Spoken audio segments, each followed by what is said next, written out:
ಏನೇನು ಐತೆ ಯಾವಾಗ ರಿಪೇರಿ ಮಾಡ್ತೀರಿ ನೀವು? ಸರ್ 3 ದಿನ ಅಲ್ರಿ 6 ತಿಂಗಳು ಮಕ್ಕಂಡಿದ್ದೀರಿ. 6 ತಿಂಗಳು ಇತ್ತಲ್ಲಪ್ಪ, ಬ್ಯಾಸಿಗೆ ಆಗೋದು ಬೆಳೆ ಹೋಯ್ತು. 8 ತಿಂಗಳೈತಿ. ಈಗ ಡ್ಯಾಮ್ ತುಂಬೈತಿ, ನಾಳೆ ನೀರು ಬಿಡ್ರಿ ಅಂತ ನಾವು ಅನ್ನಕತ್ತೀವಿ. ಈಗ ಇದನ್ನ ನೀವು ಈಗ ಟ್ಯಾಕಲ್ ಮಾಡ್ತೀರಿ ಅಂತಂದ್ರೆ ಮಕ್ಕಂಡಿದ್ದೀರಿ ಏನಲ್ಲ ಏನಲ್ಲ. ಇದು ಟೆಂಡರ್ ಎಷ್ಟು ದಿನ ಕರೆದು 2 ಸಲ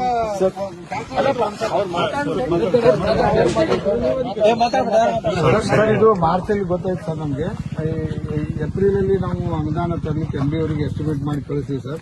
ಅವರು ಅನುದಾನ ಕೊಟ್ಟು ಬಳಿಕ ಟೆಂಡರ್ ಕಾಲ್ ಮಾಡಿದ್ವಿ ಸರ್. ನಾವು ಮಾಡಿದ ತಕ್ಷಣ ಫಸ್ಟ್ ಒಬ್ರು ಇನ್ಎಲಿಜಿಬಲ್ ಕ್ಯಾಂಡಿಡೇಟ್ ಹಾಕಿದ್ರು ಸರ್, ರಿಜೆಕ್ಟ್ ಆಗಿ 2ನೇ ಸಲ ಕಾಲ್ ಮಾಡಿದ್ವಿ ಸರ್. ಅಪ್ರೂವ್ ಆಗಿ ಟೆಂಡರ್ ಅಗ್ರಿಮೆಂಟ್ ಆಗಿದೆ ಸರ್. ಈಗ ಯಾವಾಗ ಇನ್ನ ಒಂದು 15 ದಿನ ಬೇಕು ಈಗ ಮಾಡಕ್ ಸರ್, 1 ವಾರದಲ್ಲಿ ಅಲ್ರಿ. ನೀವು 1 ವಾರ ನೋಡ್ರಿ. ಈಗ ಓದ್ ಬೆಳೆನೇ ಹಾಳಾಗಿ ಹೋಯ್ತು ನಮ್ದು. ಸುಮ್ಮನೆ ನೀವು ಡ್ಯಾಮ್ ಅದ ಏನಂತಾರಲ್ಲ, ನಮ್ಮಲ್ಲಿ ನೀರು ಬರಕ್ಕೆ ಬೇಕಾದಷ್ಟಿದ್ರು ಹಾಳು ಮಾಡಿರಿ.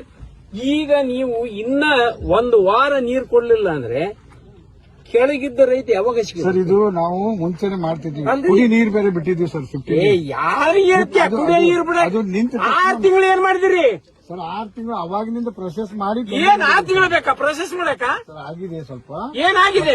ತಗೊಳ್ತಾರೆ. ನಾಚಿಕೆ ಆಗ್ಬೇಕು ತಂಗಡಿಗೆ ನಿಮ್ಗೆ. ಈ ಜನ ನಿಮ್ಮನ್ನ ಆಯ್ಕೆ ಮಾಡಿ ಕಳಿಸಿದ್ದಾರೆ. ನನಗೆ ಇಲ್ಲೇ ಮಾಹಿತಿ ಕೊಡ್ತಾರೆ ಈ ಗ್ರಾಮದವರು. ಅವರು ನೀವು ಯಾವುದೋ ಒಂದು ಕಾಮಗಾರಿ ಪೂಜೆಗೆ ಬಂದಾಗ ಇದ್ರ ಬಗ್ಗೆ ನಿಮಗೆ ಹೇಳಿದ್ರೆ ನಿರ್ಲಕ್ಷ್ಯ ಮಾಡಿ ಹೋಗಿದ್ದೀರಿ ಅಂತಕ್ಕಂತ ಮಾತುಗಳನ್ನ ಮೈಲಾಪುರ್ನವ್ರು ಹೇಳ್ತಾರೆ. ಅಂದ್ರೆ ನಿಮಗೆ ರೈತರು ಬಹಳ ಹಗುರವಾಗಿ ಕಂಡಿದ್ದೀವಿ. ಇದನ್ನ ನೀವು 3-4 ದಿನದಲ್ಲಿ ರಿಪೇರಿ ಮಾಡಿ ನೀರು ಬಿಡದೇ ಇದ್ರೆ ಉಗ್ರವಾದ ಹೋರಾಟವನ್ನ ನಾವು ಇಲ್ಲೇ ಮಾಡ್ತೀವಿ ಕಾಲುವೆ ಮೇಲೆ. ಇದನ್ನ ಅರ್ಥ ಮಾಡ್ಕೊಳ್ಳಿ. 6 ತಿಂಗಳಾದರೂ ನಿಮಗೆ ಟೆಂಡರ್ ಕರೆದು ಕೆಲಸ ಮಾಡಿಸಕ್ಕೆ ಯೋಗ್ಯತೆ ಇಲ್ಲ ಸರ್ಕಾರಕ್ಕೆ.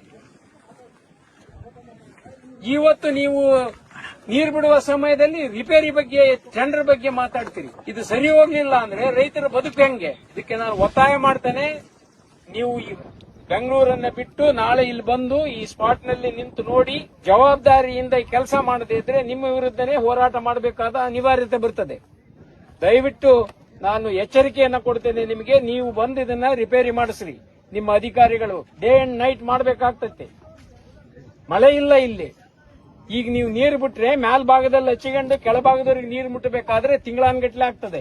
ಸಸಿ ನೀವು ರೈತರು ಅಂತ ನಾನೇನ್ ತಿಳ್ಕೊಂಡಿಲ್ಲ ನಿಮ್ಮನ್ನ. ನಿಮಗೆ ಗೊತ್ತಾಗಬೇಕಲ್ಲ. ಈಗ ಮಳೆ ನಾಳೆ ನೀರು ಬಿಡಬೇಕು. ಇವತ್ತು ಅವರು ಕಣ್ ತೆರೆದು ಇನ್ನೂ ಅವ್ರು ಬಂದಿಲ್ಲ. ಪಾಪ ಮಂತ್ರಿ ಆಗೋದಕ್ಕೆ ಬಹಳ ದಣ್ಕೊಂಡಿದ್ದಾರೆ ಕಾಣುತ್ತೆ. ನಾನು ಅವ್ರಿಗೆ ಒತ್ತಾಯ ಮಾಡ್ತೀನಿ, ಸಾಕಿಂದ ನೀವು ಬೆಂಗಳೂರಾಗಿರೋದು, ಇಲ್ಲಿ ಬಂದು ನಿಂತು ಈ ಕಾಲುವೆ ಸ್ಥಿತಿಯನ್ನು ನೋಡ್ರಿ. ನಾಚಿಕೆ ಆಗ್ಬೇಕು ನಿಮಗೆ. ಸರ್ಕಾರ ಇಟ್ಕೊಂಡು 6 ತಿಂಗಳ 8-9 ತಿಂಗಳಿಂದ ಇದನ್ನ ರಿಪೇರಿ ಮಾಡಕ್ಕಾಗಿಲ್ಲ. ಟೆಂಡರ್ ಕರೆದಿರಿ, ಕೆಲಸ ಚಾಲು ಮಾಡಿ. ಈಗ ಡ್ಯಾಮ್ನಲ್ಲಿ ನೀರು ಬಂದು ನಾಳೆ ನೀರು ಬಿಡಬೇಕು ಅಂತ ರೈತರು ಒತ್ತಾಯ ಮಾಡ್ತಾ ಇರುವಾಗ, ನಿನ್ನೆ ರೈತರು ಯಾರೋ ಇದನ್ನ ವಿಡಿಯೋ ಮಾಡಿದ್ದಾರೆ ಅಂತೇಳಿ ನಮ್ಮೆಲ್ಲರ ಗಮನಕ್ಕೆ ಬಂದಿದೆ.